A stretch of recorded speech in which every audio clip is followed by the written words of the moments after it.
महाडच्या 14 तळ्याचा सत्याग्रह यशस्वीपणे पार पाडला होता आणि बाबासाहेबांना भेटायला एक बुवा गेले. त्यांचं नाव स्वरूप बुवा. ते बाबासाहेबांना म्हणाले, भीमदेवा, मी विठ्ठलाचा भक्त. मी पंढरीला गेलो होतो. त्यावेळेस मी विठोबाला म्हणालो, हे बघ विठोबा, माझ्या भीमदेवाला तिकडे महाडला यश दे, नाहीतर तुझं टक्कुर एका बुक्कीत कांदा फोडल्यासारखं फोडीन. आणि बघा, तुम्हाला महाडला यश आलंय.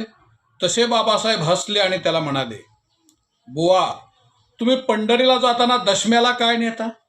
ते म्हणले, नेतो की शिळ्या भाकरी, कांदा, चटणी.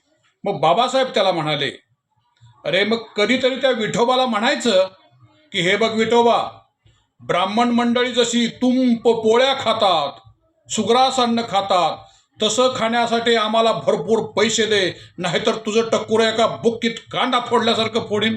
तसा तो म्हणाला, साहेब, आपल्याला कशाला तुपन पोळ्या? त्यावेळेस बाबासाहेब म्हणाले, अरे हेच तुमचे दुबळे विचार तुम्हाला गुलामगिरीकडे घेऊन जातात. याच्याचमुळे गुलामगिरीच्या शृंखला तुटत नाहीत. अरे हे दुबळे विचार सोडा, ही भोळी भक्ती सोडा, त्या विठोबालाही सोडा आणि स्वाभिमानाने जगा. जय भीम.